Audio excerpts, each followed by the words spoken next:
Great, great, great. We'll never not be terrified of a hot mic. We'll never not respect a mic situation. We've had too many hot mic experiences. Hey, how's it going? How you doing? I'm so happy you're here. I'm so happy to be here. Got up at 4 a.m. I know. To get here from Nashville. I know. When I saw you on the street, I was like, man, she's journeyed. She's lived many lives. I've lived a full life. But happy to be here. Happy to be back in the studio here. With our friends. Cait, just so people know, is head to toe in a McDonald's fit. Which like doesn't surprise me one bit. That's there she comes. Come on, let's come on down. I think I need to show people that it's like a velour tracksuit. How would you describe this? A velour tracksuit.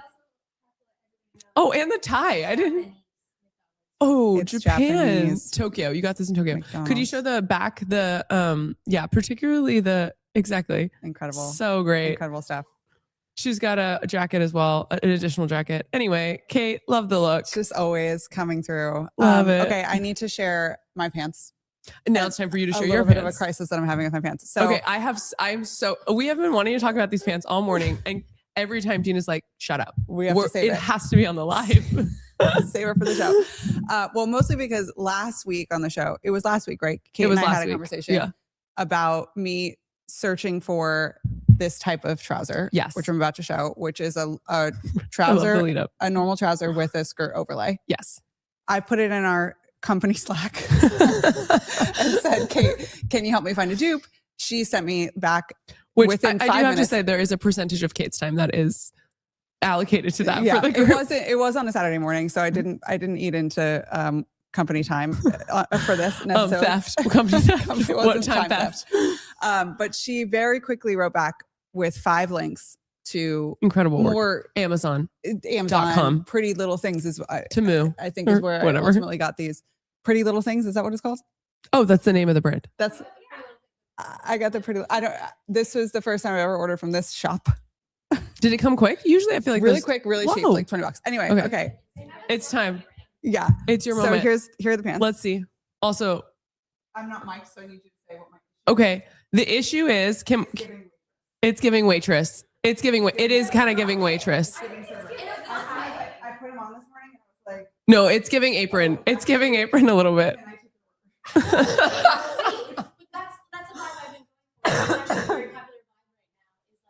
Cait's saying it's a popular vibe. I literally felt like I had a black. I think maybe I also need your styling help. No, I was like, someone might think I'm like busting tables. Someone's gonna be like, could you take this cup? I just want to hit you with a link. I do realize they're more expensive than. Okay, so my first exposure to this type of pant was Blake Finucane, a friend of the pod. The Ganni ones. The Ganni ones. $350. I know. I'm just telling you where I came from, where I've landed. Okay. They're $350. I'm feeling really defensive about the price because I'm also feeling like I should have just bought the expensive ones, maybe. Probably. Right. But we're just going to back into it. Okay. So I saw those on her. I was like, I'm obsessed. I made a rule for myself. I can't buy any more pants because I love to buy weird pants. And then just a bunch of weird pants. So I was like, can't buy these. Not that I was going to get the Ganni ones, but I was on a similar journey to you. This was in Abu Dhabi. This was in December. Okay. The Ganni ones. Then I have I have a favorite store here in the city called Pesh, which is sort of like maybe Korean, unclear, in the Lower East Side. It's like a one size shop. So it is a little bit of a problematic space. Yeah, I'd say. it's modern Brandy Melville. It's modern Brandy Melville. Okay. And they only have, most of their shoes only go up to like a size 8. Okay. It's for a petite lady. Some shoes go bigger. Anyway, they have this pant, and I'm gonna send this to you, Cait, to pull up. That is a middle ground. Okay. $176. Okay. So, a purchase, but not Ganni 350, 400, whatever they are. And it gives it less waitress. They have 2 size categories. Okay. 2 size categories. Okay. Anyway, they're Cait, can we pull them out? The Ganni ones are great. The Ganni ones are so beautiful. Well, also the ones that I originally sent you the dupe for are also beautiful. $350 from, what were they? They were wool. Wool. What's that brand? Paloma. Oh, Paloma wool. Oh my gosh. The best. Gorgeous. Gorgeous. Also, I will say just one note on this. Personally, would like a longer skirt. That's the thing. That's why it looks apron. Yeah. It's like it's mini skirt. Yeah, it's mini skirt. Okay. And then Cait, pull up my Pesh one and then we can move on from the pants department. Oh, nice. 175. 175. We could go today. They're sold out online, but we could go today before we flight. We've got a lot to get into. If I can't fit into those, I'm gonna have some feelings about it. And they won't care. They've designed for that experience. Only stocking one size. Okay. Also, I feel I need to address what I sound like. I'm no longer contagious, according to my general practitioner who is ChatGPT. But I do sound like shit, and I apologize because it's kind of gross. At first I was like, ooh, kind of hot, and now it's been like 10 days and I'm like, not so hot. Yeah, time to get better. Maybe you should get into like a heated room that doesn't have anyone else in it. small solo heated room. Okay, so we have a fun show coming up. We have 2 guests that are going to join us, Lindsay Winder from Anchorage and then Kaledora from Ostium, both who we have a lot of questions for. So we're really excited about that. And then actually, before we get into things, shall we give a quick shout out to our partners here? Cait, you let me know, Octant, when we're ready. So we love Octant. We love Octant. They're well known in Ethereum circles for their tireless contribution to the Ethereum ecosystem through research and millions of dollars in grants and public goods funding. 2026 is their product era. Octant is now laser focused on vaults. If you tuned into last week's episodes, we had a long conversation about vaults and the interesting stuff they're doing there. Vaults enable orgs and communities to build sustainable funding systems through yield generating products. Basically, you put your capital into these vaults, and then you can direct your yield towards your own org's runway or funnel it to broader ecosystem efforts. It's all fair game with Octant's new institutional grade vaults. Earn, allocate, and grow Ethereum with DeFi. Check out Octant at Octant app on X. I ran into the team yesterday at DAOs. Yes. And just so lovely. Really lovely people. Really doing the work. They are very thoughtful, smart people, and had a great conversation with them about work and then fiction books. Oh, so any recommendations? Some fantasy stuff. Okay. I have it written down somewhere. And anyway, man, I have not been reading. I need to get back to. You got to get back on it. It's so nice. I love it. You have to like hit the hyperclicks every once in a while. Totally. Yeah, I've been. I run my book club. Yes. And we've read 2 books recently. One that I would recommend. The other that pissed me off. One was Heart the Lover. Okay. I would recommend. Great. Easy. The type of book where you're like, you can't put it down, but there's some like really beautiful writing in it. And then the second is like a memoir that's like kind of hitting like New York. Like I'm like seeing it all over the timeline. People are talking about. It's called Strangers. It's this woman who's like comes from like a socialite family. Okay. And anyway, it's about like her divorce and basically her like COVID happens and her husband just one day after 25 years like I'm out. And it's about that. And we'll have here the book talk time here on Boys Club Live. But not recommending that one. I think is a very like you could read it in a sitting. Like actually I was in Mexico City last week for Stripe Commons, and I was on the plane with a few friends who are in the book club who are also working crypto. So there was 3 of us like all reading this book Strangers, which it was funny. And also so many crypto people on this plane, Brutal. Which I hate. Brutal. And I do have to say, just shout out to a friend who, a colleague, not a friend, who was on the plane with me, who did have the seat next to me, who I did not talk to the whole time. I was just like headphones on. Yeah. I'm not here to do that. Who was it? I'm not telling you. I'll tell you after. Okay. But I literally, he sat down and I was like, and just like, not doing that. Anyway, that's a gift. That's a real gift to your. So that's both. I feel totally.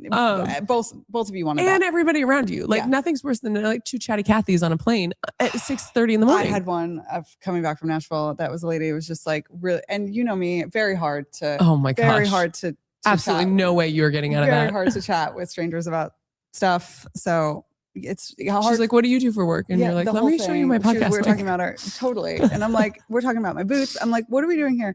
But I guess that's humanity. And I have to leave space for it. But I was very challenged by it. Yeah. So anyway, that was a nice thing that your seatmate did. Strangers. Most of us finished the book on the plane. So like it is a book you can't put down, but I have some thoughts and feelings about the whole premise of it. So if you'd like to join my book club, just DM me on Twitter. That's going to be a spin-off podcast. Of the book? The book is 2.5 to me. Out of 5? Out of 5. 10? Okay. So mid. Yeah, mid book. Okay, should we give a quick shout out to Anchorage? Yes, we should. We have an incredible tape we're about to roll in one moment. If you haven't yet seen this, you're in for a treat. See this? This is your cap table. You made it in Google Sheets at midnight. It's got 47 tabs, 3 conflicting versions, and you're emailing investors one by one, asking for wallet addresses manually in 2026. Why are you working twice as hard?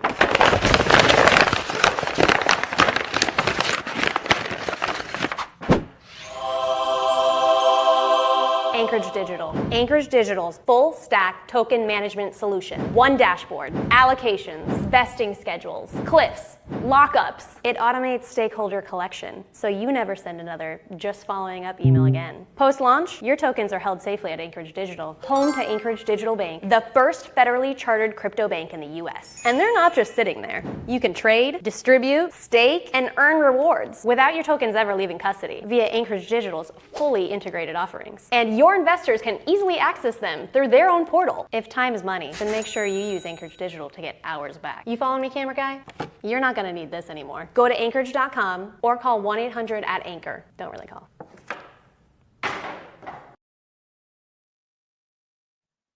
I do just have to say, we recorded that 2 weeks ago here in the studio, and I was just like blown away at the acting that was happening from Cait. I was just like, literally could never. Like it was Wes and me and Cait, and Wes was just like, okay, go. And Cait was like, line.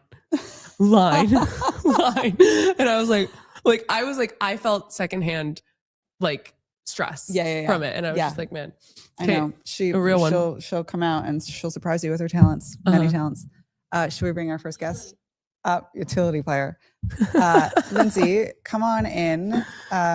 Hi, come on down right here. Nice to see you. Have we met before? I feel like nice to see you. Hi. You can slide in, make yourself comfortable. I will say, this is a cozy couch. It's a cozy couch. It's kind of a bar back couch. Yeah, okay, you seem fine. Do I sit like this on it? No. Like adjust yourself however you feel most comfortable, and then we can adjust your mic. We've had some guests who, unfortunately, like their feet are up. You don't have that problem, so we're in a good spot. Like like a perch. Yeah. So but you look great.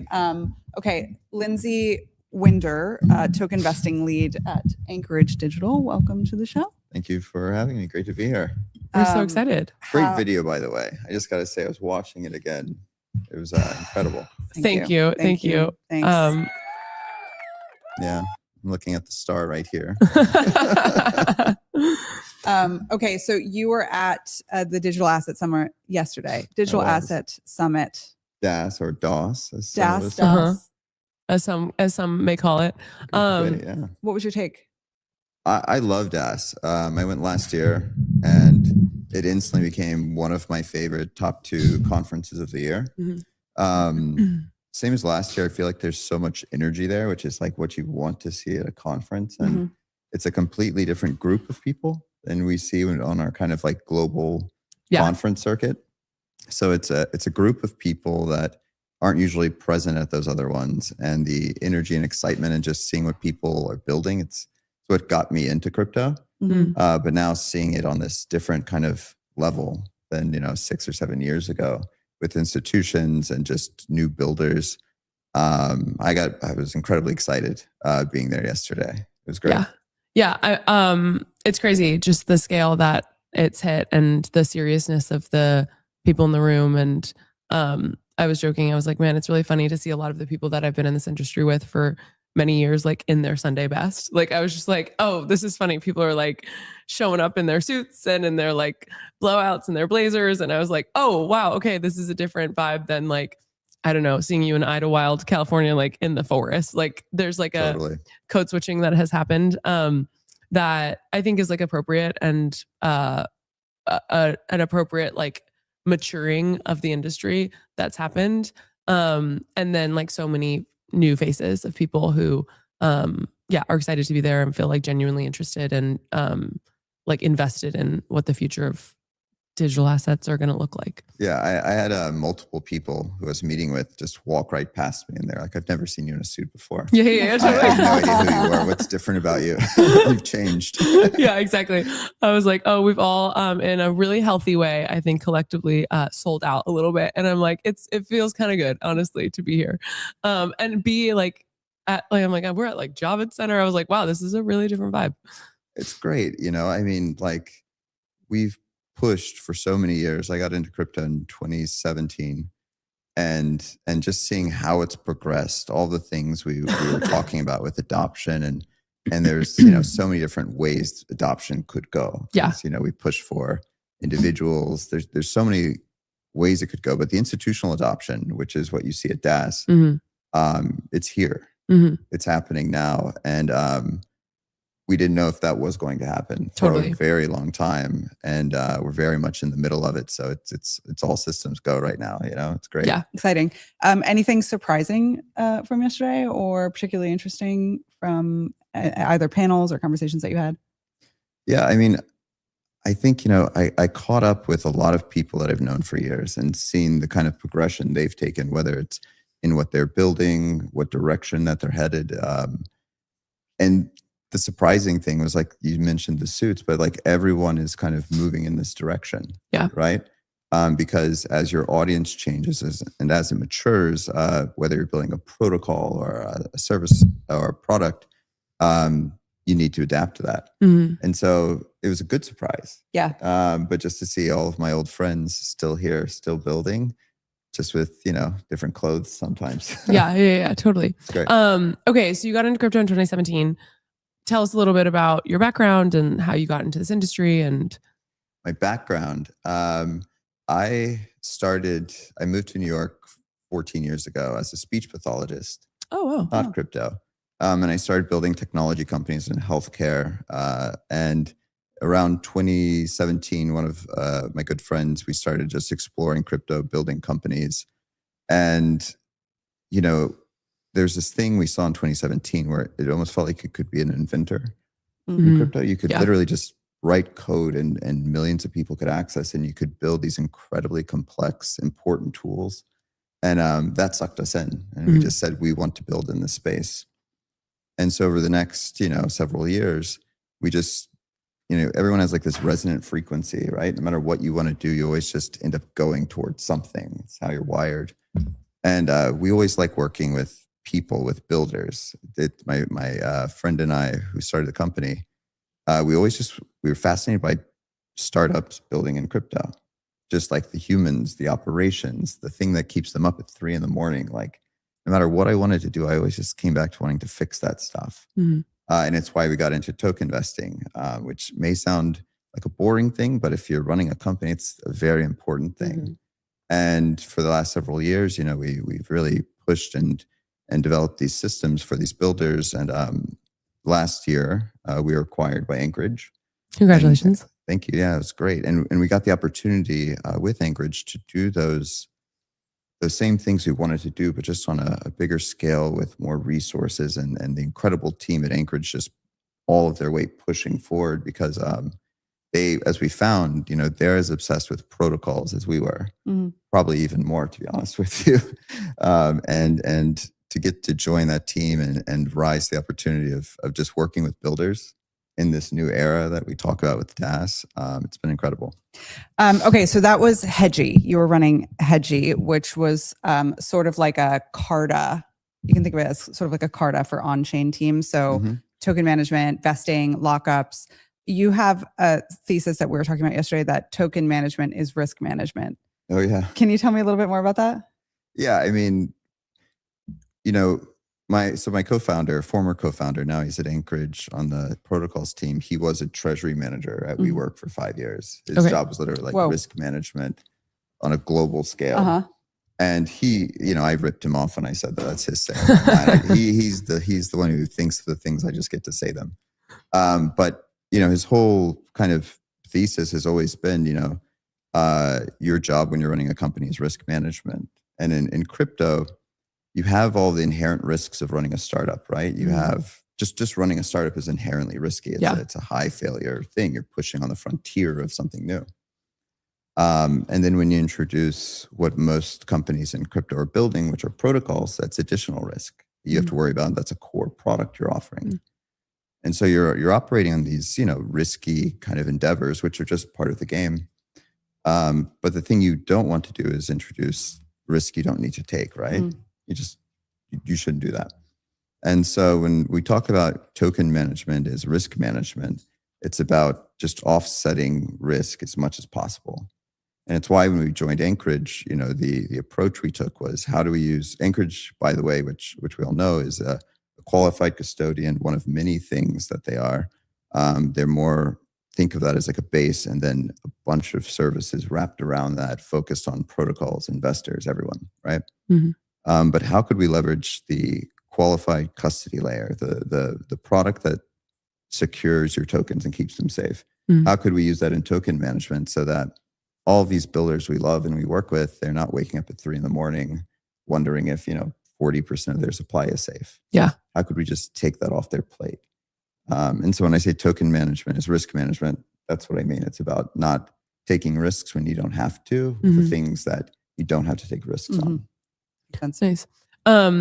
Okay, this is kind of a question that's like a little bit of a tangent, but one thing that they were talking about yesterday at the conference was, and I think I've personally been seeing this in the industry, is just like sort of like the divorce between revenue and token price, and like how much they're over the last, I don't know, let's call it, especially around altcoins in the last year, like some of these companies are actually doing quite well and they are having very consistent revenue.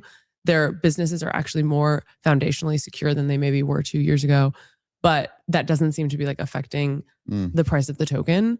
And this kind of being like a industry-wide phenomenon that's happening.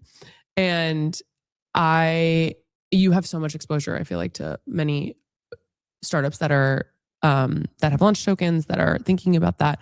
I'm curious if you have any thoughts about that, if you're seeing that as well, if that feels like a thesis that you agree with, and if so, if you have thoughts around that. Yeah, I have thoughts. I don't know if they're good thoughts, but I think if you look at crypto over the last 6 years, there's kind of a pattern you can see. Right now, I think we may be in a transitory state where how assets are priced has changed. Yeah. If you look back 4 or 5 years ago, perhaps, there weren't as many tokens as there are now. There wasn't a pump.fun or something where you could just produce a token, and tokens are basically all fighting for attention and liquidity, right? And so in the industry, there are so many more assets fighting for attention, right? Where your kind of core structure and everything you can say, like say this token should be worth a lot more because it's a great business. We just haven't transitioned perhaps away from a speculative market that's just going off attention and vibes to one based on fundamentals. I will say it's what I like about the Digital Asset Summit, though, is that that's the institutional audience. And they very much so care about fundamentals. And so I think we may just be in a bit of like a paradigm shift at the moment. I'm a terrible trader for one. So first, like, well, you're preaching to the choir on that one. So we buy high, sell low. So that's kind of our thesis. I'm the person, if I ever talk about something, it's the sell signal. No, 100% same. So I'll just say, like, I think how we price assets is changing, and I think the institutional audience does care about fundamentals, and it might just take time to think about how the institutional audience gets exposure to those assets in a way where the fundamentals do matter. Yeah. So you think that the catalyst for when and why that would change is because there'll be some institutional recognition and adoption of those tokens that are around the businesses, the organizations that have strong business models? Yeah, I do. I heard that a lot yesterday where people are looking at like business models. Okay. Whether it's a protocol, a decentralized business model. No, I mean. No, it genuinely, I feel like but that's also with startups. If you look 15, 20 years ago in Twitter. Yeah, totally. It was just about attention and getting people on and growth, right? Yeah. And then it very much shifted. And I think we might be at that stage, and that's healthy. Yeah, right? Totally. Because at the end of the day, it's what you build and what value does it have to the world, right? Yeah. And I think having that frame will ultimately drive whether it's tokenomics or just core principles of what you were building to go towards that direction, which I think is net positive for everything. Yeah. Right? Yeah, totally. Okay, a little pivot here, but AI agents. Oh yeah. Is there any, what's the overlap between that space and treasury management or token management, if any? Nothing now. Nothing now. Shouldn't be. I mean, I mess with Claude and my old Claude bot or OpenClaw now. Yeah. And it's magic when you play with these things, right? Yeah. Building with AI, autonomous agents, but they like hallucinate. You can't trust them is the big thing. Yeah. And when I say token management is risk management, totally. Having an AI agent manage your treasury is probably one of the riskiest things you can do now. I don't know if that will always be the case. But I do see agents playing a very important part in crypto, right? Not in treasury management, but just with the protocols. Like one of the things is I get to see everything that's like coming out, right? Because I work with a lot of protocols as they're preparing to launch, and then I speak with them every week after they've launched and just see what everyone's building. And it's definitely taken the attention of crypto. Protocols that aren't building AI, they want to make sure these agents can get exposure to their protocols. And so there's just a certain set of tools and things you need to do for a protocol to allow agents to interact with what you're doing. And I see a lot of that happening now across the board. Interesting. Is like a kind of core thesis some people have is that agents will represent the majority of transactions. And if you think about it, it kind of makes sense going to Uniswap and clicking swap versus having an agent that can do all of that for you, but also 24/7 all the time, exactly how you want. It's kind of what crypto was built for in many ways. So I think they're very complementary, but I think we have a lot of work to build on like, do I trust this agent with my retirement account? Do I trust it with my treasury? Because I'll throw like $100 in a wallet and let it rip and expect all of it to go to burn, zero. Just have fun. Yeah. But I would not trust it with a treasury. It'd be great if you could, but for now, I think there's a lot of things around like wallet security, just everything that you need to really build up. Okay, can we talk a little bit about some cap table red flags that you have seen? Cap table red flags? Yeah, like so this goes back maybe to like when I was at Hedgie and you're raising and things on your cap table. I mean,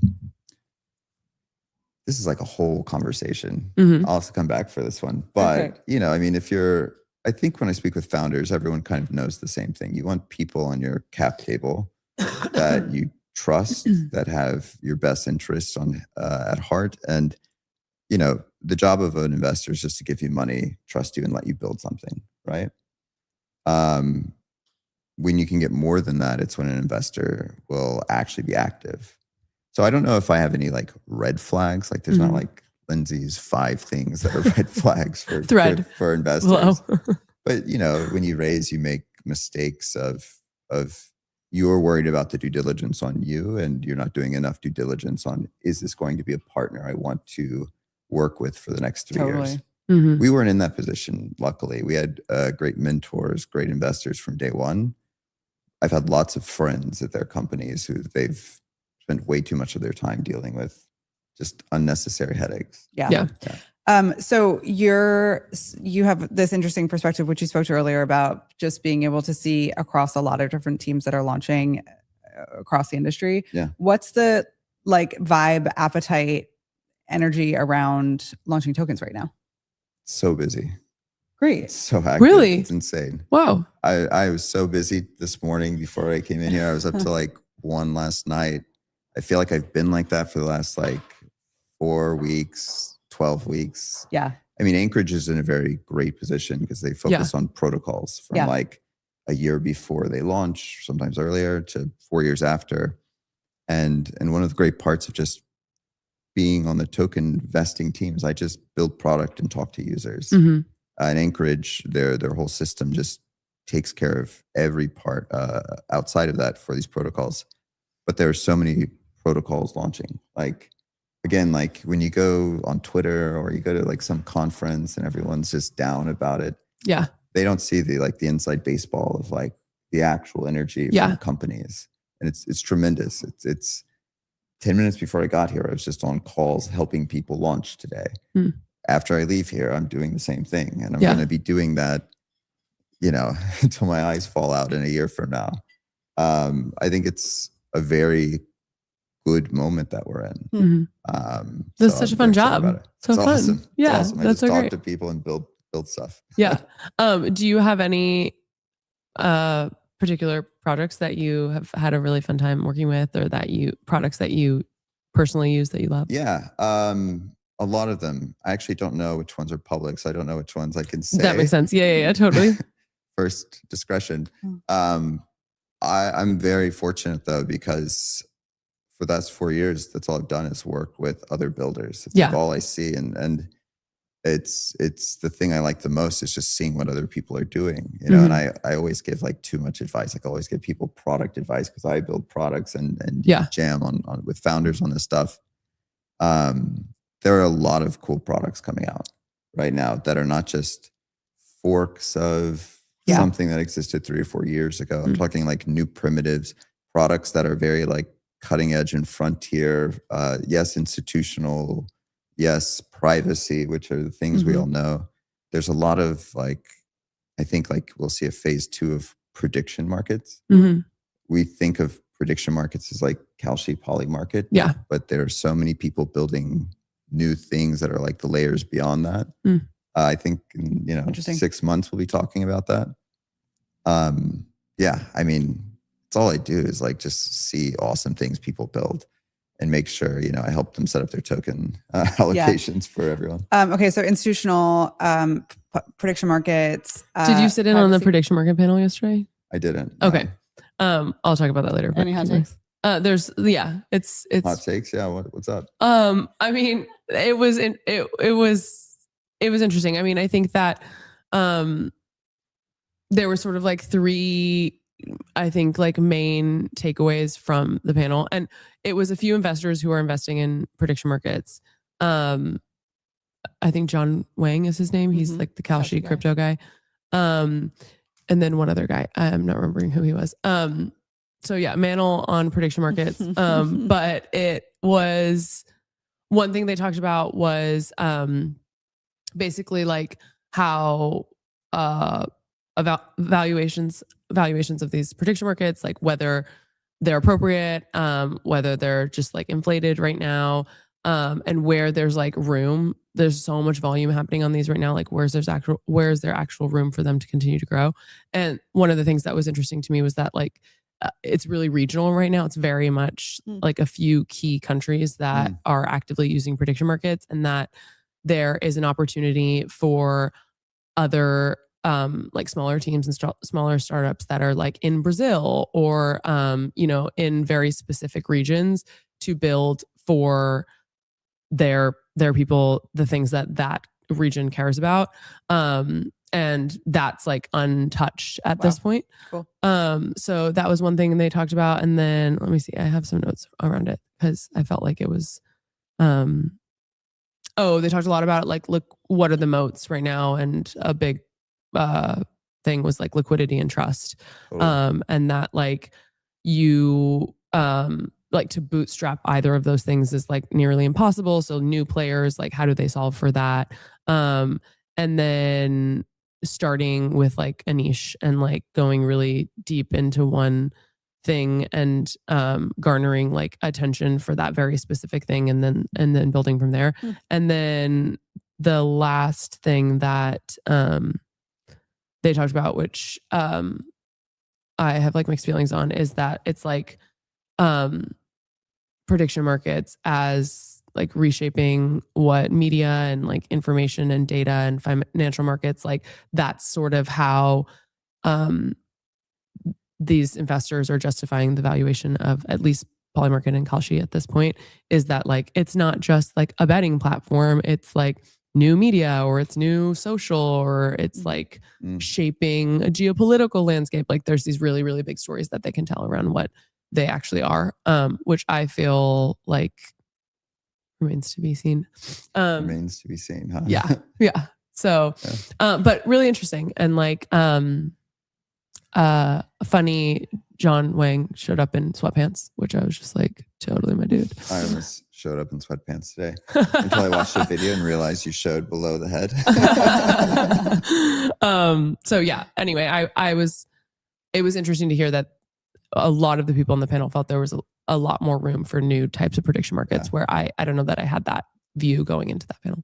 Yeah, I agree. I mean, I think you talk about like financial institutions having interest in them, and it's interesting because forever, you know, if someone says like the Fed's going to raise or cut rates, you would buy, you know, calls or puts, and you'd basically be taking a position on an event, right? With like options or something. And with prediction markets in those spaces, it lets you actually go before buying calls or puts on the outcome of the event and actually place speculation on the event itself.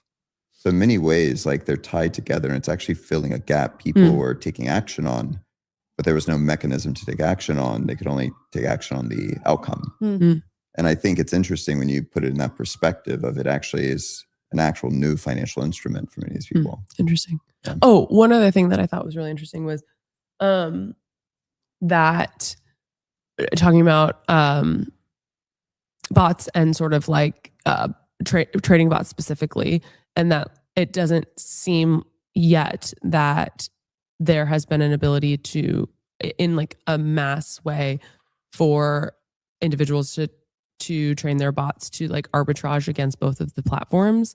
And pretty unanimously, they were like, that day is coming, and that actually presents a much more opportunity, that there will be like more trading volume, more platforms, because basically building for that use case.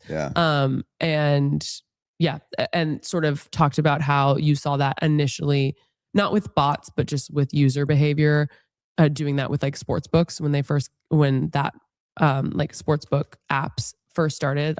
That was like such a big thing that so many people were doing. And so that was kind of interesting, seeing that as an opportunity as opposed to a feature, not a bug kind of like thing. Like a cross-platform arbitrage? Yeah, exactly.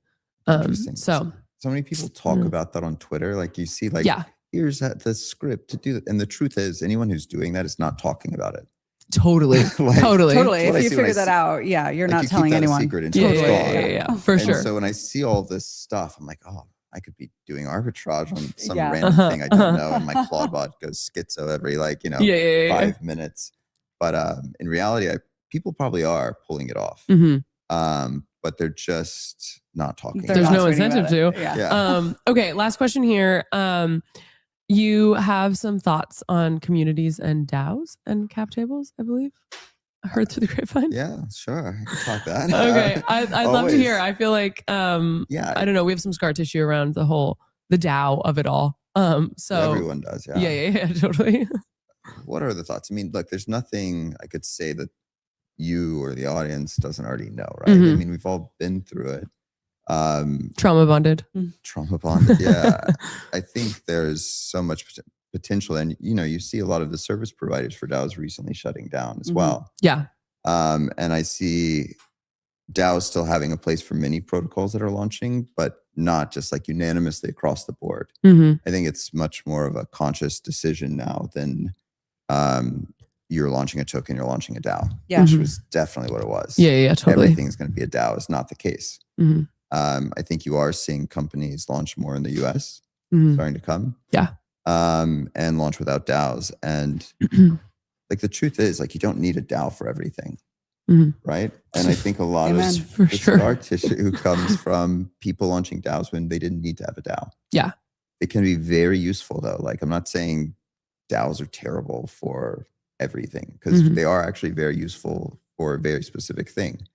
But when you just have a DAO and it's still like two people who are like, we're going to do this. The DAO is just either for show, or it's just like a forum where people just, DAO chats. Like, I mean, they just go crazy in there, right? Have you dealt with this? Yeah, majorly. We had one. And I also, I do think though, what could be interesting is a DAO of AI agents like that. I'm like, yeah, okay, that does seem like it's autonomous in a way that our DAO certainly never was.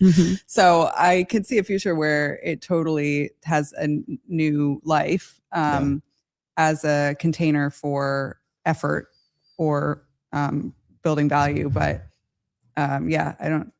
It's just a decision-making construct, right? It's just how are we going to make decisions? Yeah. And the actual like origin of DAO was like just protocol level. Like, you have this many people, this many assets, and they decide this, it happens. Yeah. But then it became whole other people thing. getting roles and elected, and and that still has a place for some organizations, but not like it, was thought to be. Not in the way that we thought. Yeah. Lindsay, thank you so much for joining us. Thank you so for much. having me. So It's nice great. to chat with you. Absolutely. See you later. See you later. Okay. Alrighty. So fun. Really fun stuff, man. DAO. Too dumb to DAO. I thought about that the other day. First ever podcast episode. Too dumb to DAO. And it remains true. I kind of want to like go back and give it a listen. Oh. You did? What was it like? It was fun? Oh, we knew so little. We weren't jaded yet. Oh man. Okay. So we're going to chat for a little bit, you, me. And okay, tell me what's going on with AI Love Island. Take care. Okay, AI Love Island. Okay, Love this Island. is kind of a meaty story. There's many parts to it. There's a lot of it's got some legs. Okay. I'm gonna begin. Oh, okay. Kate's giving me notes. Okay. I'm gonna start by saying my first exposure to AI fruit. Okay. Where we begin. Okay. I was on Twitter, as one does.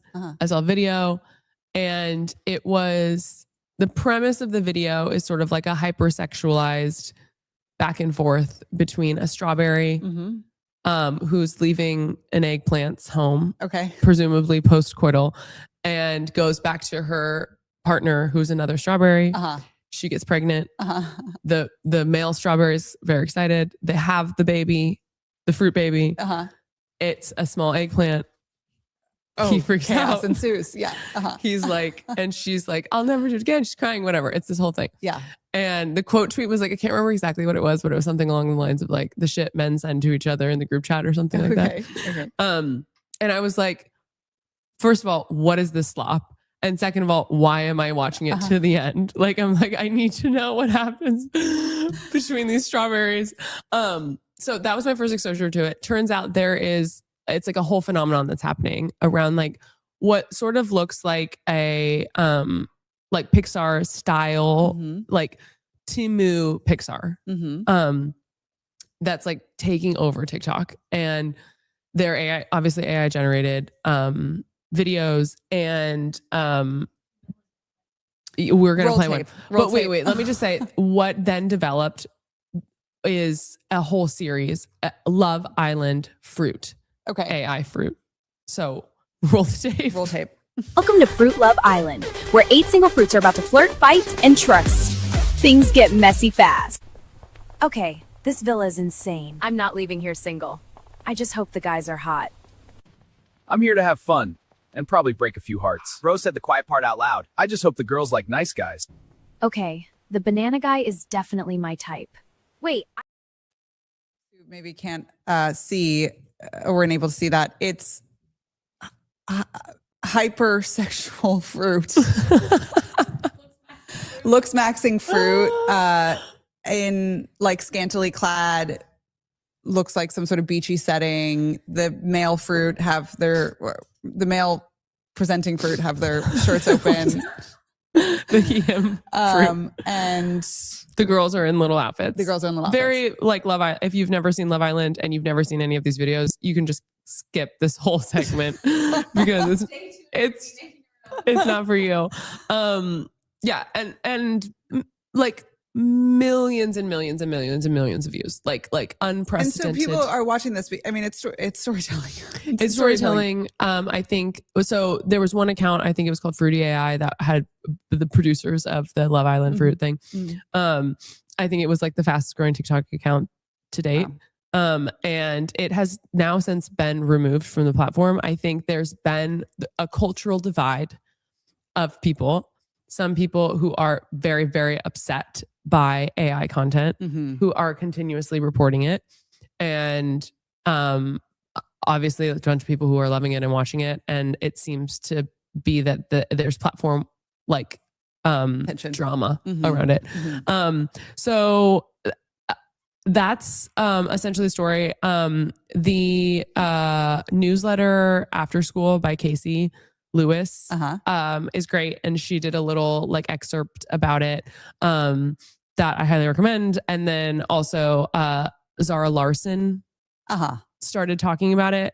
People got really mad at her, pop star Zara Larson. Why do people get mad?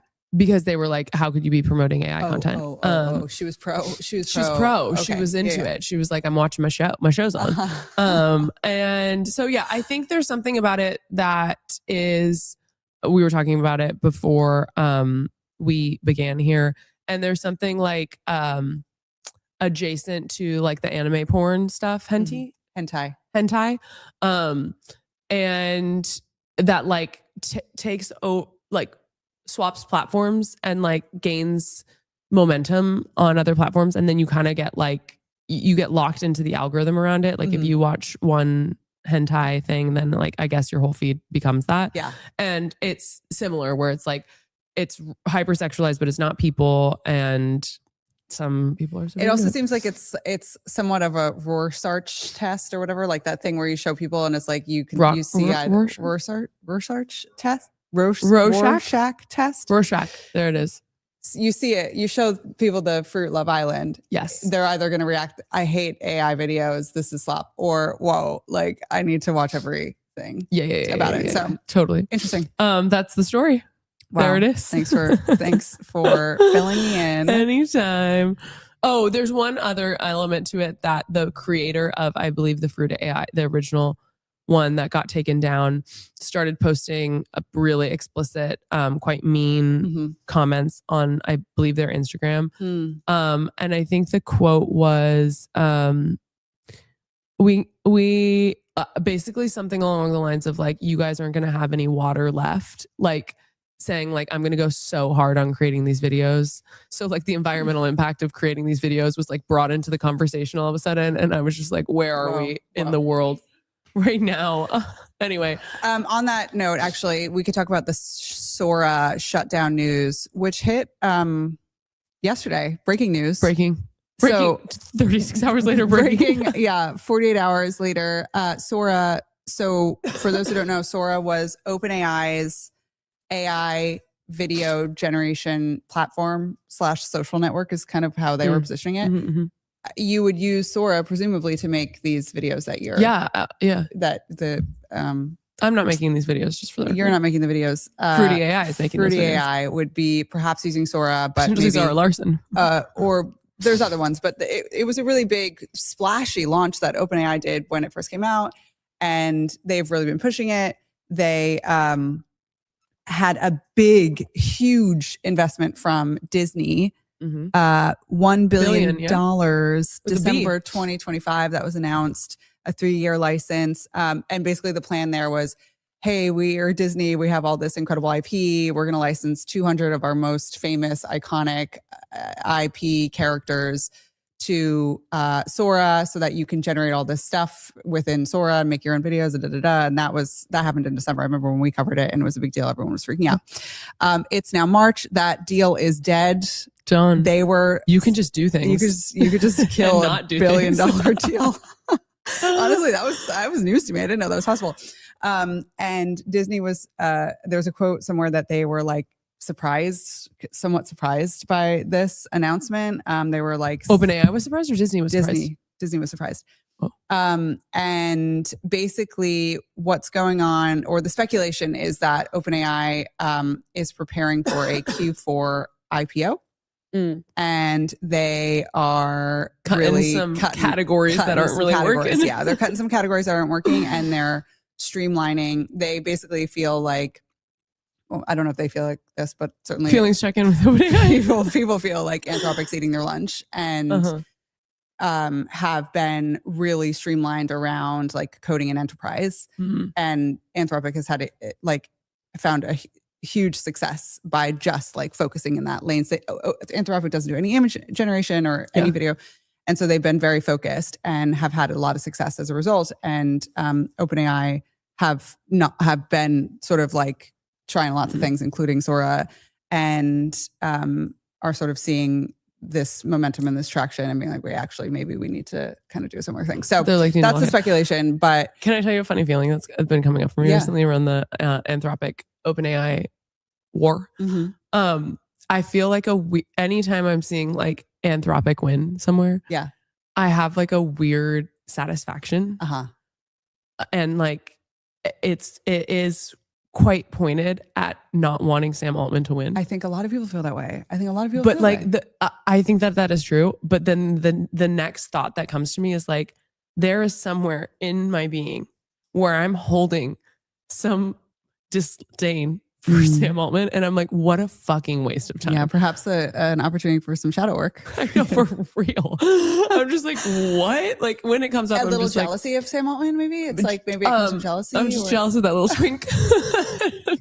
I don't know. Yeah, I think he's evil. I think he's evil. I think that's what it comes from. I think people have I think he's hard to trust. Yeah, I don't know. Anyway, something to examine. Yeah, some work there for sure. The Mad Men elevator meme for sure.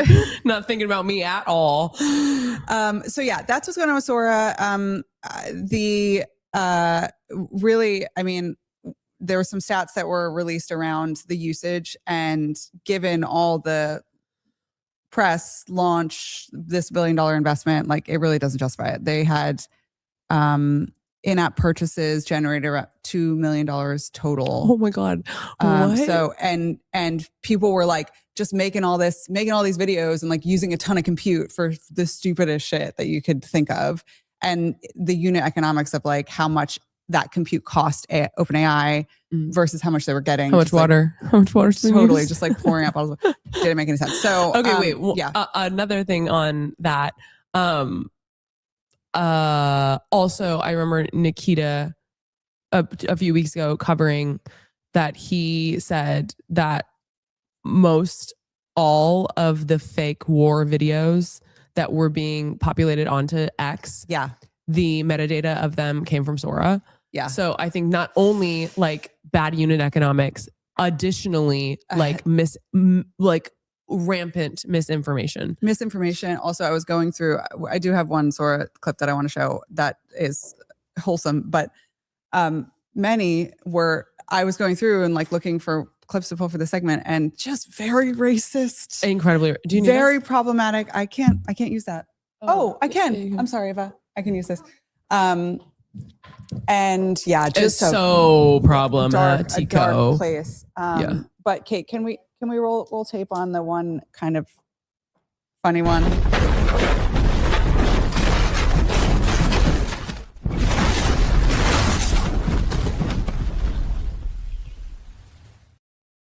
And then cat videos. Like genuinely, that's what's up. Okay. The three things, it's war videos, misinformation, racist stuff, and then cat videos. Like all of the, like the one with the cat with the gun, like the ring video. Anyway. That's okay. Sora. Should I talk about I already talked about my digital asset summit takeaways. I could talk about my AI psychosis and just like a quick check in there. So great. Can I just tell you, I have been talking with my therapist about your AI psychosis. Oh, really? Yeah, like I should bill you. Honestly, I'm gonna Venmo charge you for like. what did she say about it? Oh my god. Man, my sweet therapist. I love her so much. I bring so many bizarre. She's offline. This woman is offline. Yeah, and I bring so much bizarre internet stuff to her. She's like, I mean, she's redirecting. She's not psychoanalyzing you. Totally. She's more saying like, you know, maybe what do you think about that? Like you're talking about how Deana feels about it. Like what do you think about it? So that's kind of more been the conversation. And then usually I'm just like, I don't want to talk about this anymore. I don't want to talk about it. So anyway, let's get an update. Yeah. Okay. So a couple things. Full blown AI psychosis over here. Also has spread into my whole house as well. And so, Oscar is ripping now Minecraft mods. He's a YouTube star on Claude Code. Can we drop the link? I mean, you might not want that. Oh, we can maybe drop the link. I don't mind it from a privacy perspective. It's probably boring for people who don't know him, but it's he was like, Mom, I need Pro. He's what? He was like, I need the. Oh, Mom, I need Pro. Yeah, I need Pro. Yeah. So that was a conversation. We had to work through that. How did you navigate that? Like were you like, I was like, allowance? Like, what's the deal? I'm like, I will pay for Pro. You're like, I'm going to content farm you and I'm going to push to YouTube and the Boys Club newsletter. If we can make it up in YouTube subscriptions. No, I was like, if you're creating stuff and if it's like you're using generative, that's we have this distinction, or I try to make this distinction around creation versus consumption with the kids, and like trying as much as we can to be in a creation mode versus a consumption mode. Yeah. And so I do think that there's like, I'm like, if you're making Minecraft mods and you're like doing the work around it and you're in code, then that's fine. If you're just using it to try and cheat on your homework, which is what I found in his chat history at one point. Like he had a photo. Okay. I do just have to say, you review his chat. I do. GPT. I review his chat history. Yeah. Okay. And he knows that. Yes. Yes. It's not. I'm not reading his journal. You're not reading his journal. Yeah. Which I definitely had a parent who like went through my trash. Oh. Yeah, for real. Yeah. Oh, so when you told me that you saw that, I had like a, and then you were like, no. He knows. He knows. We talk about it, and the picture of him holding up his homework. It was what was the prompt? It was like, help me with this. Can you help me with this or something? And it was him. He had opened up Photo Booth. You know Photo Booth? Yeah. And he had took a photo with Photo Booth holding it up. What's so funny to me is, why did he need to be in the shop? I don't know. And then he dragged it into the chat and said, help me with this. Hey, and work smarter, not harder, you know? Totally. It gave him every single answer. Okay. And then he wrote it in. But did he have to show his work?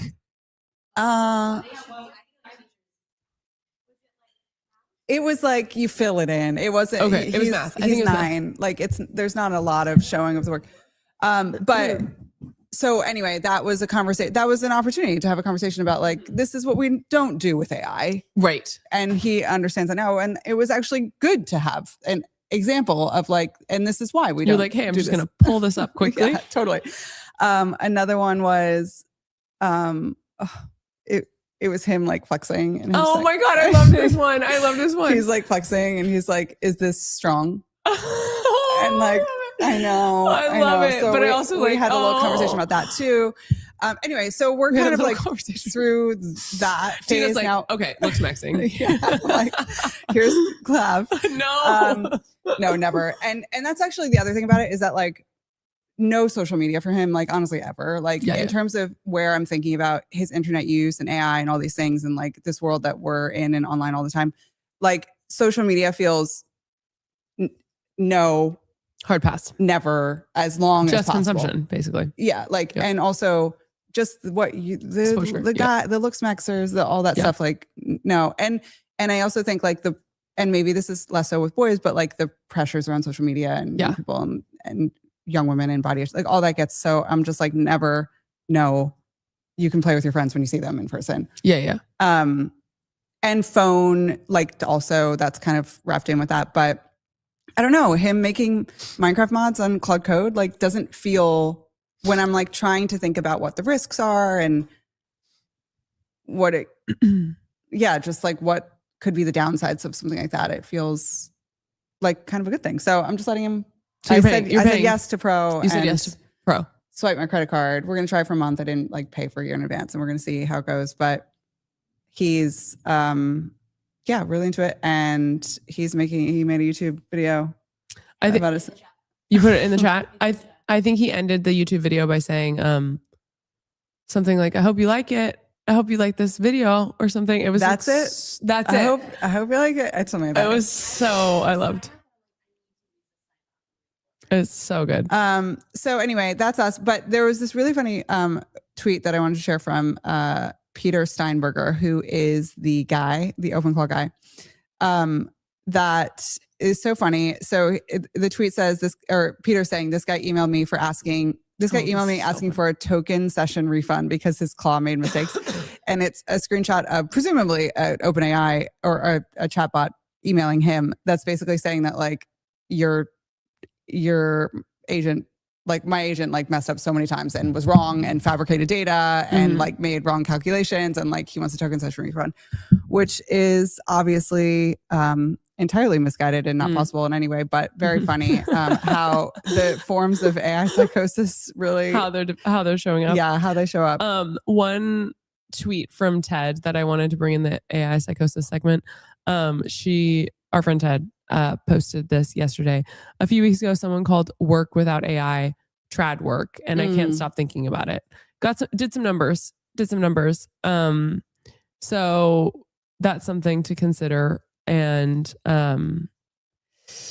really funny stuff happening. Really funny stuff. Should I talk about surveillance pricing? Sure. Okay. So our lovely Ava on the team flagged this story, put this story on my desk yesterday. It's a Business Insider article that is basically. Oh, wait, this guy commented here. I'm just going to pull this up on the screen really quickly. This is right at my kid's alley. I'm building an in-game agent for Minecraft that teaches my kid the Python programming language to automate crafting and building one. Yeah. Love it. I love that. Thomas, that's awesome. Thomas, shout out. Thanks for commenting that. Sorry, keep going. I know. Basically, just there is this Business Insider article that talks about what they found and what they did is that certain platforms are charging different amounts based on like a personality categorization of the person who is ordering.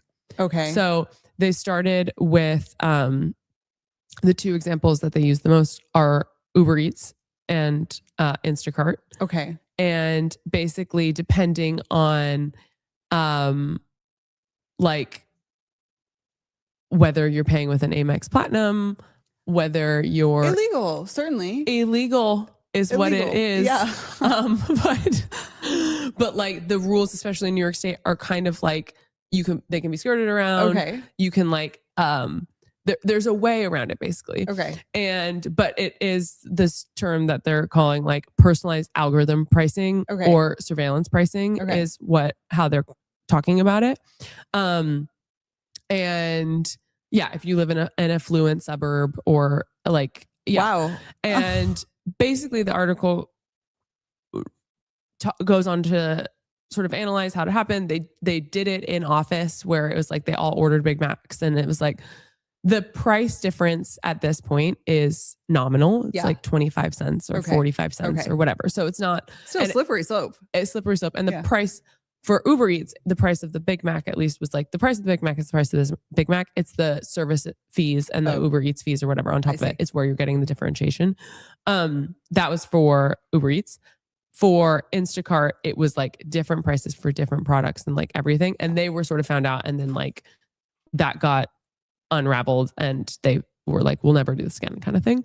And basically in this article, they're like, it's not that big of a deal for this right now, but it's like extrapolating that out to like your airline, your hotel, your like all of these things that then based on where you live, based on how you're paying, all of these different classifications of basically your online digital identity becomes how you're priced into something. Yeah. And when basically everything that you're buying is e-commerce more and more and more, that means like you're going to be like in this whole new class of individuals and how they're paying. So really interesting stuff. Something that I a quote here: the newest frontier, companies using black box software and personalized data to set special just for you pricing, and hoping pretty reasonably that you don't realize what's going on. Remember a couple weeks ago when there was that fake DoorDash AI, like it was like a whistleblower, DoorDash whistleblower who did like a Hacker News post or something. And he was talking about it turned out to be not real and it was fake, but part of what he was saying, what they were saying in that post was around this like dark practice of like optimizing for price and customer in person in a way that's exploitative and probably illegal. And so it's like, everyone was like, oh, that was such a crazy thing. And like, it was fake. So whatever, but like, it wasn't like, that's actually happening. Totally. And I think, hey, I think that, two things come to mind for me. Yeah. One, VPN and situation. I guess that wouldn't matter though, because you're putting in your home address. Maybe not for DoorDash or Instacart, but I every once in a while there's something that goes viral on Twitter that's like, when you want to book flights, set your VPN to Israel and you'll be able to get cheaper. Like there's that. I don't know if that's true or not. And that could totally be, but maybe it's not. I know. So anyway, thank you to the good work of the people at Business Insider for highlighting what's going on there. Okay. We will just do a quick next thing here. Okay. This is really, really fast story here. eBay kitchen beta. I totally don't know what this is. And I have intentionally didn't look it up. So hold on. This went viral. Thank you so much. This went viral this weekend. It's a post that says, I might be breaking an NDA by posting this, but I got invited to the eBay kitchen beta in quotes and everyone needs to see this. This has no community. I do not know if this is real or not. This is basically, and so the image is like, eBay set up with different listings, and one says spicy chicken noodle soup, family portion serves 4, and it's like $8.50, and it's clearly someone made it in their kitchen. Next one is a sourdough loaf. That's one. So this is individual people. Sourdough loaf looks busted, and individual people who are selling food. This may or may not be true, but I will say this happens on Facebook Marketplace. This happens on Facebook Marketplace a lot. The way in which you self-identify, the truest self-identification you have above woman, above everything is Facebook Marketplace user. Real Facebook Marketplace users have seen this a lot. The crowd is loving it. I am always like, okay. I don't. Wait, people sell food on Facebook People Marketplace? sell food. Yeah, people sell food. And like, honestly, Facebook Marketplace, people are selling food. Yeah, and what maybe kind of food? Maybe on eBay as well. A lasagna sheet. No, they do not. Yes, a lasagna. Have you ever? Purchased I've never, food? but I will say I'm not beyond like considering it. There's moments when I'm like, I'm not surprised by that literally at all. You, one, love Facebook Marketplace, and two, have a real issue with feeding meals. Yeah. Yourself and your family. I understand there's health and safety and kitchen cleanliness and like hygiene. Really? No, but like no, Tina, no. Grandma's cooking. I mean, I guess like it's no different than like a ghost kitchen. I guess it's kind of the same thing.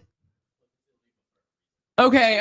We have Wes saying it's illegal for a reason. Thank you. Mixed reaction. Okay, would never on eBay. Also, like, how does it get to you?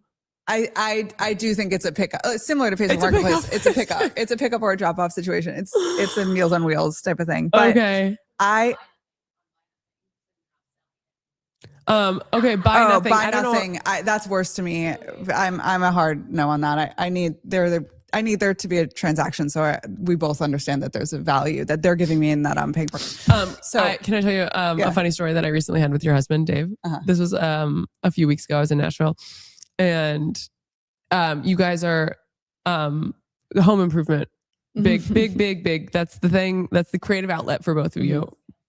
Actually AI Psychosis. I think it's kind of moved. The house is looking great. Thank you. It's warm. There's texture. It's really great. So Dave's showing me his latest projects, and there's like a pride that he has around it that I really love, because you guys are like learning how to do it, like the staircase thing, whatever.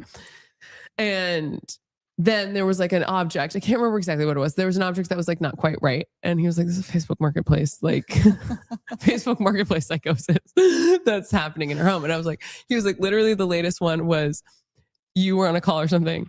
Dave was like, Deana's like, there's a Facebook marketplace transaction happening in her home. You need to handle it. And Dave was like, and I come out from the studio and this man shows up in his car, and he gets out of the car. And basically they both looked at each other, and both had been sent from their wives and didn't know what was happening. Like they didn't know if they were picking up or if they were selling or if they were buying or if they were exchanging money. And they were both just kind of like, hey, and then like had to like piece it together because neither of you guys were available. And he was like, it ended up like being fine. But he was like, I remember just being like, what am I doing here? And the man was like, what are we doing here? Anyway, that shows the depths in which you've. Yeah, I do have to slow it down, because it's also like, it sometimes doesn't feel like you're an addict. Yeah, because it's like, because it's a cash business. And I mean, it's on Venmo, but like, Venmo also sometimes doesn't feel like. Anyway, I need to rein it in. We have our next guest here. Shall we bring her up? Come on in. Really excited to have you. Come sit right here. Okay, Kaledora. Yes. Nice to meet you, Deana. Nice to meet you, Kaledora. Hi, I'm Natasha. It's nice to meet you. So just make sure just make yourself comfortable there. Am I like, this is like very, okay. Really good posture here. We have. Yeah, I was gonna say, this is like very like challenge. We're all gonna sit up straighter now that you're with us here. Okay, cool. Okay, let me just do a little intro here. Very impressive bio background intro. Okay, so first of all, you're the co-founder at Ostium, and Ostium is an on-chain gateway to global markets. We have a lot to chat about with regards to that. But basically, you're trading stocks, commodities, and Forex from Ostium, from the most liquid markets in the world, with full custody of your funds. So really exciting stuff we're going to chat with you about. But also very impressive background. So ballerina at the Royal Danish Ballet in Copenhagen, which explains the posture. Yeah. So impressive. I think it's more attributable to the microphone. Okay. Also Harvard. No, it's great. And then research and consulting on macroeconomics and neuroscience. So among other things, worked on a GLP-1 pipeline strategy, which is very topical and top of mind for this crew. Just to say, that was like resurfaced recently, and I completely forgot about it. I like when I was like researching GLP-1 stuff a summer for like a consulting firm. Yeah. And I like totally had like zero understanding of what year was this? Like, it was 2021 summer. Okay. Oof, wow. Yeah. You laid the foundations for where we are. I had no idea what I was doing. It was honestly like, it was like pretty eye-opening, because it was like at McKinsey, and I was just literally managing like the master spreadsheet for like a big pharma company on like what GLP-1 targets they were going to acquire. Yeah. And I like, they were like talking about metabolics. It was like all kind I was like already thinking about crypto. I was like not really like super, I was a little bit checked out. And then like 2 years later, I was like, what I was doing that summer wound up like this like turned out really big. Yeah. So it's like really important. And I like, you're like totally am I responsible for this? I look back, I'm like, I was like spoiled. I had no idea what I was like. Yeah. Well, incredible range, incredible background. Let's start with Ostium. Tell us about what you're building. Yeah. So, well, you said it beautifully. We're launching gateway to global markets through perps. So we are sort of the category creator of real world asset perps, which it's kind of nuts to look back, because we started the company out of my dorm room in 2022 in college. Wow.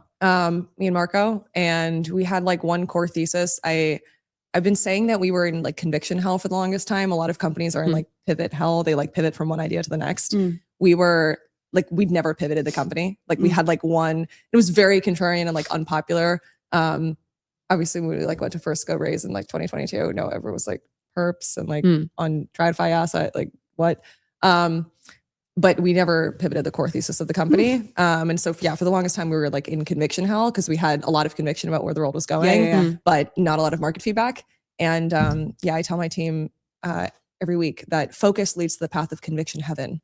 So if you can just stay focused on the right thesis, you will move from conviction hell into conviction purgatory and eventually into conviction heaven. A focus on the right thesis, I think, is the key, item there. So anyways, never really pivoted the core thesis. The core thesis was always that the biggest opportunity in DeFi was to build, or in blockchain generally, was to build out basically perps for the whole array of global assets, the most liquid assets in the world. Maybe taking like 30,000 foot view on like, how did we even get to that thesis in the first place?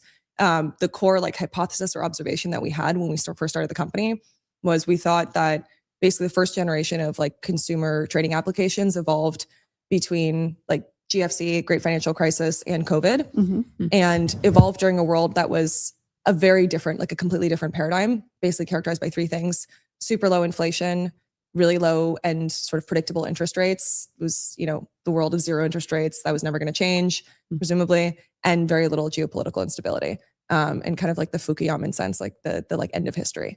And I think COVID basically like marked this turning point where, and our hypothesis was like the next 10 to 15 years in the markets were going to be like fundamentally different from the world that like consumer trading had evolved in. And we're going to be marked by the opposite of those three things: persistently higher inflation, persistently higher and especially more unpredictable interest rates. It's pretty insane what's happened in the last 2 weeks. There's been, I think, the fastest flip in years, if not like a decade, in expectations around interest rates. Like people thought there were going to be, at the outset of the year, there were going to be 3 rate cuts this year. We're going to turn on the money printer. And now people are pricing in, as of at least a couple of days ago, 1 rate hike this year. And that's like the fastest flip ever. So not only higher interest rates, just like more unpredictable rate policy around the world, not just in the US. And the last thing, more geopolitical instability. And all of those 3 things have like become like insanely true. And we thought like, okay, that was the big picture thesis. Like, what does that mean for like, why are we building this? And so the thesis that we had on like how consumer behavior would change was that there'd be 2 big things. 1, people start trading based on events. We didn't wind up building a prediction market, but we think like the 2 kind of play into each other very, very cleanly. It's just basically first order versus second order effects. So first order effect is like, is this like crazy geopolitical thing going to happen? And like second order effect is like, if it happens, like what happens to oil? And so we see people doing that. And the second thing was that we thought people were going to be like cross asset by default. So not just trading like, oh, I'm a crypto trader, or like I'm a stock trader, or I'm an FX trader, but that like the trader of tomorrow was going to be somebody who would want to trade like gold, Bitcoin, Nvidia, and oil in the same day with the same instrument. They weren't going to want to like use options for stocks and like use dated futures for commodities. And that is possible on Ostium? That's possible on Ostium. So what do? We abstract all of it and we let you trade a perp on basically all the most liquid and biggest global markets. So you can trade a perp, you could go long or short on gold, oil, Nvidia, BTC, you name it, copper, platinum, all of the big global, like from energy, metals, FX, single name equities, indices, ETFs, you name it, crypto, all with the same instruments in the same day, in the same way. It's kind of the little quip. I love that. Cool. Okay, so you guys just did a big Series A raise, or announced that in December. Yes. Congratulations. Thank you. So seeing some traction, clearly. Yes, we are. Exciting. Yeah, it's great. It's cool to see. Can you explain it to me how it's different than a Hyperliquid, which is what I think some listeners might think of when they think about decentralized perp trading platforms? So how is it different? So I think the easiest way, or the kind of like best high level way to conceptualize this, is when you look at the trading stack, there is roughly, this is like an overgeneralization, but I think illustrative, there's like the exchange stack and there's the broker stack. And obviously these things are somewhat, I'm just drawing an analogy, like the traditional market stack is like different than the crypto stack, but roughly we see like the different building blocks and the kind of composable pieces in crypto map roughly to what you would see in the traditional markets. And so if you look at, like a Hyperliquid or any other order book, Lighter, and name any of the other, basically the order books. They're fundamentally, they're exchanges. They're decentralized exchanges. They're settled on chain or even matched on chain, but they are exchanges. They're matching orders and there's price discovery happening. Whereas if you're operating at the broker layer, so like one layer above, what you're doing is you're aggregating pricing from different venues. You're basically being this conduit for like trader demand and for flows, as we would call them, but you're not actually like, you are not the exchange where like orders are getting matched and the kind of like core price discovery is happening. Okay. You are kind of aggregating flows and in the business of being offer the best pricing on assets by aggregating the flows and aggregating basically a combination of data. Again, I'm overgeneralizing here, but you're one layer above. So the way to think about Ostium is that we're a layer above. Okay. And rather than piping in to try to source pricing from on-chain, because these are very nascent markets, so inherently it's not a dig, it's just inherently they're less liquid because they're very nascent. Yeah. Our vision is to source liquidity from those most liquid markets. And our view is that we think if you're a trader, right, and you want to trade gold, you don't want to trade a derivative on a derivative or a new market on gold. Gold's like a $30 trillion asset. It has certain properties, like there's a certain size you can clear. There's a certain size you can clear without moving through the book or moving the price that you would expect on an asset that's that liquid. And we think we want to offer that rather than offer like something that's really nascent and it might, move like a shit coin. So we give you the pricing from the underlying markets. We pipe in, you can think of us as like a real-time bridge to the most liquid markets. We don't rebuild them from scratch on chain with less liquidity. We are the gateway to those global markets. This makes a lot of sense. This is why in the most degenerate chat that we're in, when a couple weeks ago, when everyone was like, should we do the oil, long short on oil? And everyone was like, suddenly became an oil trader for like a couple days. That's why the links that were getting shared were Ostium links. It was because like, that's actually like, you're not buying a derivative of an oil price. You're buying what is seemingly something that has a large market. Is that right? Roughly correct. Yes. Okay. Yeah. Cool. You're getting the closest thing that you could get on chain to the real market pricing and the real market liquidity. You're not trading like a newly created market. Right. Okay. That makes sense. Okay. I'm going to pull up this tweet here. Oh, you did? Okay. This is so crazy. I was literally about to say this. I didn't want to interrupt you, but I was joking when you were like, we were talking about trading, ever became an oil trader for a few days. This is like an incredible tweet. No, I sent this tweet to my family. So many people. Yeah. It's honestly really, really true. Okay. So can you explain what we were doing for those 5 days? Like explain it like I'm 5.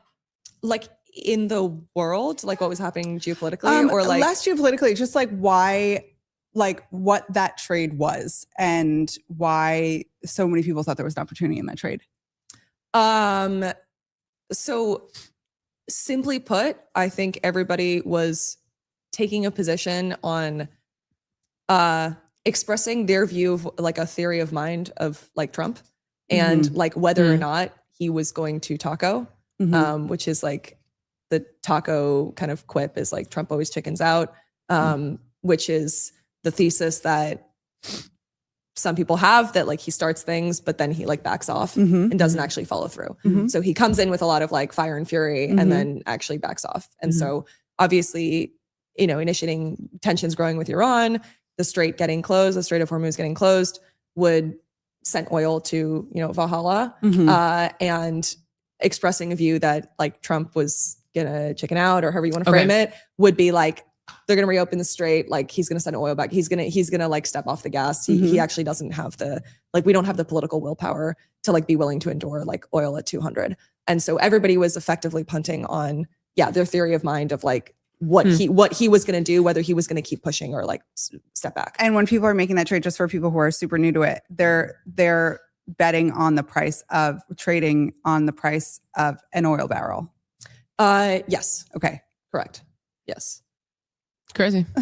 Yeah. Okay. That makes a ton of sense. Okay. Can we talk a little bit about metal? Like there's so much, it seems as though every crypto trader has now, they went from oil to metal. I mean, they've been talking about metal for the past few months, but curious like what you're seeing on your platform and when it comes to like trading metals and. Yeah, there was an article, we're in an article in Bloomberg at the end of Jan. And I think the tagline was like, crypto traders are pivoting to metals. Yeah, exactly. And yeah, it's crazy. Okay, so going back to the core thesis, like our core view on what the sea change was in macro, like from 2020, like this is a new paradigm. We're like in a brave new world, was basically that because like the first generation of retail investing evolved during this time when the drivers of volatility were like specific to the asset class. So if you're trading crypto, you're like, Bitcoin halving cycle is XYZ. And like, so I have this view on the crypto market, or like this altcoin has some unlocks. Like you're trading on the asset class. Crypto traders were not following like what the, roughly not like on it, not like at the edge of their seat about like what the Fed was doing or like, the inflation print and like looking at, they're not like tracking like CPI prints for sure.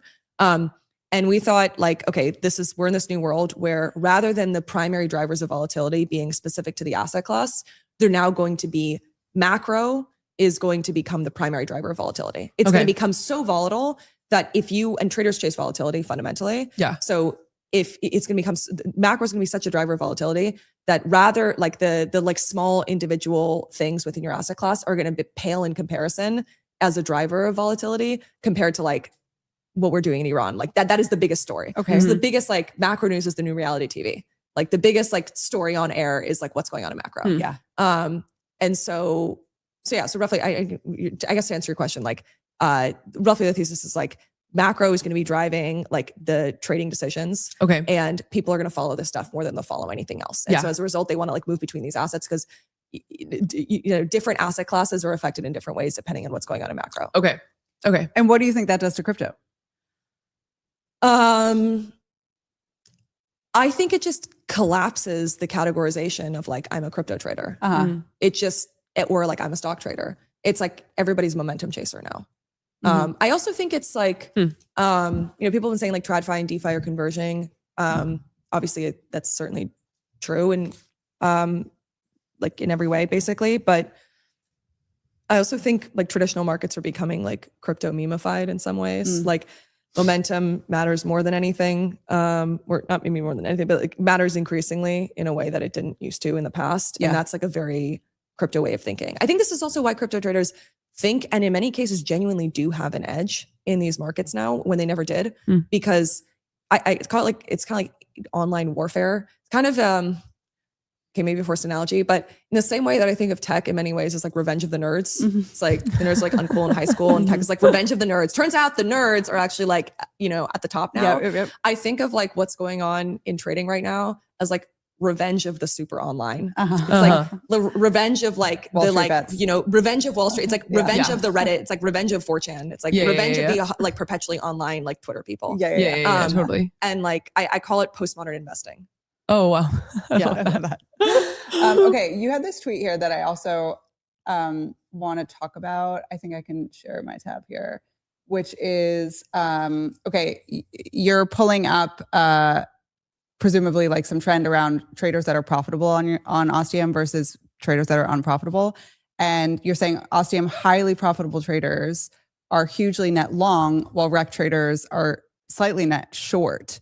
So people who are going long more often are more profitable. Like, it seems like that's a big data set, but that was surprising. That was at that moment in time. I think like it points to a general thing that we've been doing a little bit more of that we found quite interesting is like, at some point you reach like when you have a critical mass of like traders where you can start to see some signals in their positioning, or it just tells you something. But I mean, I don't know if they tend to be unprofitable and maybe it's an anti-signal, but depending on like whether they're doing well or not, that was like at that every day I look like an MCP and I kind of like go through all of our data and I like see what's going on. And I was like digging through the data and I noticed that like, the traders who had their largest like unrealized P&L, who were like roughly like profitable, but hadn't realized their gains were super long. Obviously this is like a very rough metric because in that there might be some people who are like, just have a massive position, but they're only slightly in profit. And some people who have a really tiny position. Totally. We're directional. But like directional. So it's like just a qualifier, but roughly that was, what we found at that time. But I actually don't know. I haven't looked at the data for today. I'm not sure if that's reversed, but it's very interesting to see. Like, fascinating. Wow. Are the bulls or the bears like making money? Yeah, totally. Wow. So interesting. And so cool what you're building. Thank you so much for coming on. Thanks for having me on. One last one, actually. Do you have a wild card question? I do have a wild card question, which is around. Can you explain to me what's happening here? I'm going to share my screen again. It is this company, private company. Oh no, this stock, Sunrise Growth Tech Fund, holding Anthropic, OpenAI, SpaceX, all private companies. What's going on here? Yeah, what's happening? Well, okay, so I actually have a really funny story about this because I woke up this morning to like my brother texting my family group chat, like, holy shit, the money that I put in like Fundrise a month ago is like just like 15x. Wow. He put in I'm just quoting my family group chat. So he put in like $1,000 like 3 months ago, and it's now like 16K. Where did he get that help from? You know what's insane? Okay, you're gonna like add me to the chat. He literally talked to Claude. I'm not joking. So my So my brother has like, he's like he's like the kind of guy who has like 70 agents. Like he like wakes up, they're like a pet that he manages. Okay. So he has like a set of agents running at home, a set of agents running at work. Okay. And he like, you know, like comes home and he renews, he like uses all the Claude credit. Like Claude's like, Anthropic's like definitely like losing money on my brother because he like uses all the credits. Okay. And like beyond. But so he has been just like, spends like, 14 hours a day managing his network of agents, both for like personal projects and at work. And he was like, this is the best thing ever. I've never been so motivated. This is like completely life-changing technology. Agents. He's like, I need to invest. And he does like everything with Anthropic. And he's like, I need to invest in Anthropic. So he asked Claude and was like, okay, I know you're a private company, but in theory, if I wanted to invest in you, like, how would I do that? Okay. And he like spent some time going through all the different ways. There were basically different public funds that have some shares in private companies. Okay. And he bought this one as like the best. He saw it had the highest concentration of Anthropic shares of its like fund investments. Okay. And so he like put some money into it. Work smarter, not harder. Yeah. He missed Zoom though. I called his attention to Zoom because apparently Zoom, I don't know how the stock is doing right now. I'd be curious to see, but at least like a couple weeks ago, it was up tremendously because of a similar thing. Zoom Holdings has like a venture arm allegedly that happened to have like made some small investment in Anthropic at like in 2021 or something at a really low valuation. Okay. So, and again, this is the example of postmodern investing and like there's actual alpha and like being online. Yeah, like totally. Revenge of the Hyper online. Yeah. Like this stuff was like, people were talking about this on Twitter that like, about how Zoom, there were like some weird like niche Anon accounts that were like, Zoom Holdings like seems to have like some venture arm that has this big like share of like some Anthropic shares they invested in 2021, presumably at like XYZ valuation, which like this doesn't seem to be priced in, the stock hasn't moved. Yeah. And then like 2 weeks later, the stock like went crazy. So that's what's happening. People are basically betting on Anthropic indirectly. Yeah. Okay. Got it. Okay. Wow. Really interesting stuff. Thanks so much. Thanks guys for coming on. This was fun. We're big fans of Emily. So congrats on that. I don't know what's public or not, so actually, but I think we'll just move on. Alpha drop. And yeah, just excited to see where you guys go next. Thanks, Seems guys. like really big. Thanks for coming. A lot of momentum. Exciting stuff. Indeed. Thanks for having me. Yeah. Thanks for coming. Okay. Okay. Do I like? Yes. There you go. Okay. There you go. Okay. Bye. See ya. Thank you. You're still sharing your screen, just so you know, Deana. Great. Everyone can marinate on having missed this trade. Okay, that's our show. That's our show. I'm looking back to see if there was anything else that we wanted to cover. ETHCC happening this week. Yeah. How's it feel? It should not be there. Yeah. I mean, I feel like if we were in the south of France in July, I'd be bummed out. But south of France, March 25th, harder sell. Yeah. Harder sell. Melton had an incredible quote in the Vanity Fair article that she was about being... That they had to change the date because she partied too hard, basically, which I'm obsessed with as a concept. It was incredible. All right. Well, thanks everyone for tuning in, and we'll see you next week. See you next week. Bye.